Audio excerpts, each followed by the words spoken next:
Hey guys, what is up? The NeoCubist here, and welcome to my floating house tutorial. So this house is built on my floating island. If you guys want to know how to build a floating island, I will put the link in the description above my Twitter. So again, you guys need to learn how to do that before you can do this, unless you want to just build this house floating in the middle of air, which would look quite weird. So yeah, go check out that video, and then come right back. So I'm going to give you a second to click that so you don't get interrupted. And boom, so the rest of you have probably already watched that, so let's give an interior sort of tour. So we have sort of a pot there that looks nice, some nice bookshelves with a functional enchanting table up to 10 levels, some chests here for storage. You could do some more chests, sort of a display table, a furnace, a crafting table. Actually, we don't even have a crafting table. Dang! We'll have to put one of those in. An anvil, a brewing stand, a furnace, a nice little biodome type thing, a little greenhouse with some wheat and bamboo and pretty flowers. And up here we have sort of a deck area which is on top of the house. We got some storage there for all your arrows and bows when you're attacking people that are coming. And yeah, let's get to the tutorial.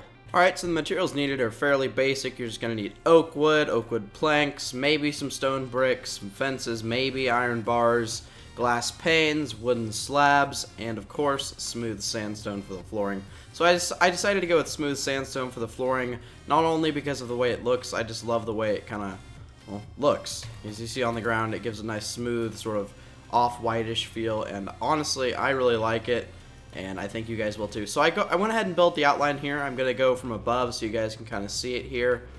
There it is. I'll count it off for you. So it's 1 up like this, and then 1 2 3 over, then 1 2 3 over on this. So this is in a 3x3 sort of thing, and then from the front support it's 1 2 3, and then it's on the 4th, and then it's 1 2 3 4 5 6 7 8 on the 8th, and then 1 2 3 4 5 6 7 on the 7th, and then 1 2 3 4 lining it up with these.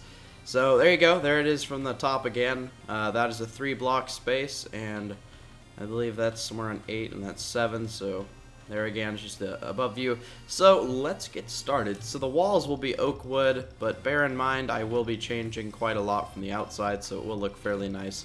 Again, I think this floating house really does shine just because of the way it, feels. I just really like the way this house comes together. So again, I would start placing your doors on the material of your floor so you don't have to do that later.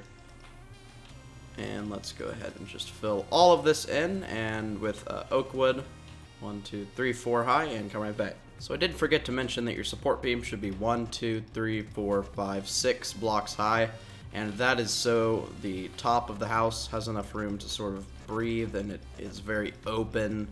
And yeah, you guys will see. Well, actually, you guys have already seen the build. I haven't totally seen the build because I'm just doing the tutorial from my head. And let's just place all of this in here. We're going to grab some torches too. More than likely we will not be using the stone brick, so I'm just going to go ahead and torch this place up just a little bit and place sandstone in here. And I'm going to floor the floor with sandstone and come right back. Okay, so now that we have that, it's time to place your oak wood slabs on the highest block. So since you built them up, leaving a 2-block space up here, you can go ahead and build it like this, and boom. Also, it looks like I'm on the wrong shader. Oh, no, never mind. I thought I was on the wrong shader pack. There we go. Anyways, yeah, guys, links to the shader pack, description, all that stuff is in the description. Link to the shader pack, my Twitter, and everything, so please do not ask me in the comments, especially if you're watching the video. You guys should be able to hear that. And yeah, you guys should totally tweet me your builds of this. Like, you're going to have to watch the floating island tutorial first, but then after that, you can tweet me your builds because it'll be really cool. Anyways, let's do a window here. So let's dig out how big we want to make it. I guess like that. So yeah, the windows you want to outline with your oak wood and with, again with your oak wood. And boom, you have quite a large window. And over on this side, we're going to leave it blank, and right here, you want to add some fence. We can have sort of a backyard-ish area. And now let's get on to the second floor. So let's grab our ladder here. Again, we will furnish the interior in a moment. Probably not going to use the iron bars. The ladder, where should we put it? We could do right here. Yeah. Well, No, I'm thinking one over on the log, on the support. I think that would fit the most. So let's go ahead and do that. Again, I've built this before, but it's just kind of trying to remember everything I've done is sort of hard. Oh, and, well, since that's there, let's just build it up. No. Well, yeah, since it's there, we'll build it up. So go ahead and build up on the top of the plank right there. And again, just placing one fence on top of here. So now we're going to do the roof, and this is the fun part. So just connect it via slabs like this all the way around. And boom. We have the roof. I'm just joking. Now we have to do the rest of the boring stuff. So now we're just going to do, your standard. I just totally failed with my words there. We're going to do your standard sort of, I don't know, pointed roof, but it's going to have a spin on it. So there we go. And then one higher. Boom, boom. Actually, yeah, just one higher. And that is pretty much the roof on top of your house. So this may look a little bit odd here. So what you want to do is grab your stairs, and you're gonna need your fence again. This is where I use my iron bars. I completely forgot. So grab your iron bars here. Instead of doing a fence, if you really want to jump off, so be it. You're not really trying to keep anything in. So aesthetically, I think the fences do go a little bit better. Well, the iron bars do. And if you don't like the way the iron bars look, you could always use some glass panes, like maybe the stained white ones, like these. And you could see how they look too. But, personally, I sort of like the way the iron bars look. Let me actually look how that looks from the outside. Yeah, see, I don't really like it as much. It feels, maybe in a modern build, those would be an excellent guardrail. Just a little tip for you guys right there. Sorry, my allergies are bothering me a little bit, but I'll try to keep that sniffling to a minimum. And right here, we're going to do a fancy roof design, so let's just go ahead and start that now. We're going to do up, 1, 2, 3, up, down. So if you saw what I did there, it's 2 up diagonally, then 3, then 2 down. So it gives sort of a broad view. And on all of these, we're going to have to do something because we cannot just leave them out. So if you saw what I did there, I'll show you again on like this side. So I'm breaking all of these, extending these one out, and then extending these 2 out. So again, if you guys can't catch that, I shall do it again. Again, leaving the side ones there, expanding these, and then doing it all one more. And boom, that's pretty much it. Let's go ahead and do it right there. And right, well, on the sides here, it'll actually have to be a little bit different, but you could still get away with a little bit of it. Yeah, there we go. And now that's pretty much it for the roof. So the reason I kind of did, well, I lied. We need to do it one more time over here because it's gonna look a little bit odd if we don't. And you might be asking me, where the fences connect. How do I sort of deal with that? Well, you just kind of place a slab under there, and it looks like it's kind of supporting it. And it looks like a couple of these are going to need them. And if you guys don't like that sort of, thing, I don't like it, so I'm going to go ahead and remove it. But, yeah, I'm just going to go ahead and put the roof how it was and come right back. Alright, so again, you just kind of place it on the top layer of these, and I'm going to go ahead and finish it here. It should not take more than a few seconds. And the fact that I'm explaining how long it'll take, I'll probably finish. So there we go. And yep, that's the roof back to normal. So from the inside, you'll be able to get in like this and sort of climb up the ladder, and you'll have sort of an watch out area. We will figure out what to do with up here in a moment, but for now, the inside definitely needs a little bit of work. I think on this wall, we're going to need another window. We're not going to need anything here, but we are going to need a little bit of maybe one of those, so you have something in front of the house, so you don't just get drenched in rain, and maybe some fence right there. And actually right here, we'll actually figure that out in a moment. I think another one of those windows would go great here.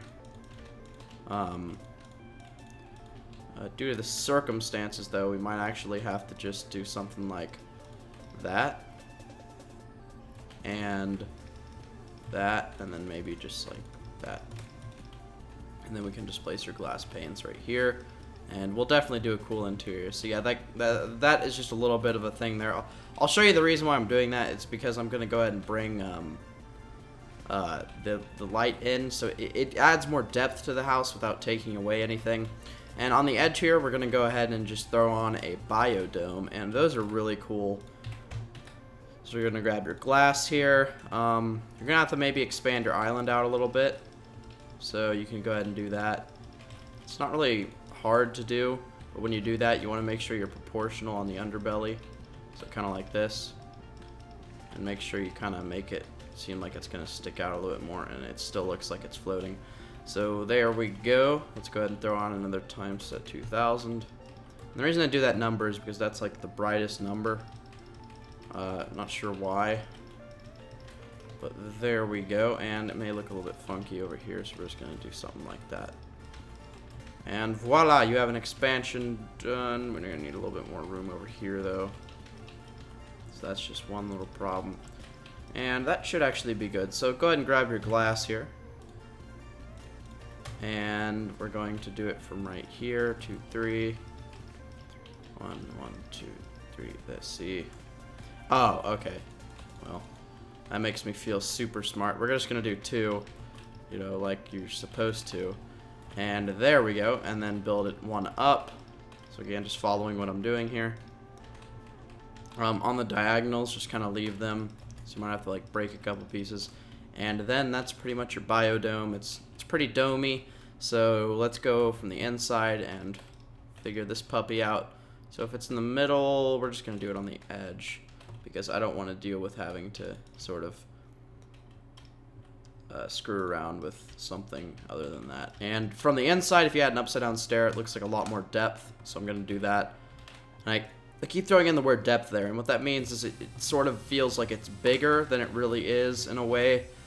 You could definitely say something similar to that as a definition. So I'm going to grab bone meal and a hoe here so I can grow some wheat. So we'll put wheat there, there, and there.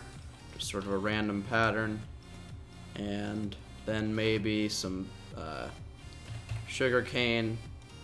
Could put that right there. And it can grow, you know, 3 full high if it needed to. Some sugar cane, and then even maybe just, you know, a rose bush, because I think they look pretty. So if you wanted it for functionality, you could definitely add a bunch more there, or you could just make the biodome bigger and add a lot more. So let's go up to the top here. Definitely up here, you're going to want some chests, and what I would recommend doing is maybe even putting a couple of arrows and whatnot in there, just so you have sort of a defensive place. I don't know, something like that. That way, when you get attacked, you can go ahead and just fire off a couple things. You could do something like that. So I'm going to go ahead and do the interior in here. I'm going to grab a couple of things, and I'm going to come right back. Alright, so I grabbed just a couple of materials, and I'm going to explain what I do in here very thoroughly, so do not worry. So right here we have sort of an enchanting table that, you know, it may look like it's, you know, just kind of worthless, but this actually is very functional. If I take something like a diamond sword and I throw it in here, it actually has around 10 levels, which is actually fairly decent. If you just put it down normally, it could go up to like 5 or something. So that is a bit more functional. So right here, I'm just going to throw on another flower pot. Well, not another one. I just put an upside down stair, and I built these bookcases up. And see how it's on the corner. Normally, with an enchantment table, if I explain it here, it's going to be, let's go ahead and just go out here. It's going to be like this, and then the books have to be on one away from it in a radius like that. So on the inside, if I were to connect them, they would be like that. See, they are one around. And so that just gives it a little bit of levels, and I you know, enjoy doing that because I think it, you know, obviously you get more levels, and why not? Who doesn't love more levels? And yeah, that is a good design tip if you want to have sort of a functional survival house. So I'm going to grab some chests here, and we're going to add some more, so we don't need those bookcases anymore. So let's do some chests since they don't connect right there. And right here I just did sort of a, I don't know what you'd call it, maybe a display table or something. And you could put some rare plants right here, so you could grab your rare limited edition fern and your limited edition dead bush, and you could put them right there and do some cool casing and whatnot. And over here we could do some furnaces. So let's grab the furnaces, the ferni. You could do some furnaces right there, and then maybe a stair or something there just to give it some more some more looks. Because, you know, if you just kind of do it normally, it's going to look kind of odd. I mean, I don't really like the placement of those, so let's move them. Let's actually do the furnaces up here. But keep in mind, if you do put them right there, they'll kind of connect. So you may want to refrain from doing that. So again, I'm probably just going to put them right there. It's not, you know, the best placement, but hey. Then we'll do an anvil and a brewing stand right there. So boom. And that's good because that gives you a lot of functionality for something that's pretty small. And we could do maybe another, you know, pot right here with a flower. I actually got rid of my pot and put it right there. Maybe do one of those since we haven't done one. And let's come up here and let's do a little bit of decoration. So we've done that.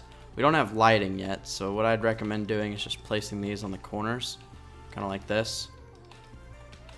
And boom. So that's, I mean, pretty much it, aside from decorating the outside, which a lot of people kind of request me to do. So that's the inside of your house, so I'm going to go ahead and just do that. So the first thing, I like to add a layer, you know, just on the grass of bone meal.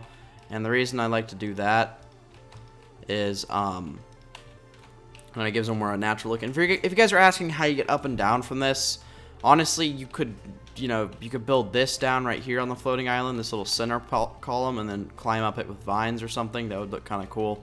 But I mean, it really just, you know, it kind of depends on what you want. It's not, you know, something that is definitely hard to do. So I like to, you know, make sure there's a lot of vines. And then right here, we're going to get an oak wood tree. So let's go ahead and put it right there on the edge, and hopefully it becomes a cool one, not a little stubby one. So that was not what we wanted. So while we're waiting for that to disappear, let's just do some more basic things. And actually, for the outside of this house, I really don't think anything other than a little bit of rose bush and whatnot will be good, because it's really already pretty cluttered. So I guess I'm just gonna grab a couple flowers here that I like from the new updates. And a couple of these, and maybe some of this. So let's just grab those, and we could do maybe 1 or 2 pieces of double tall grass. Not too many, so let's just go ahead and remove this real quick.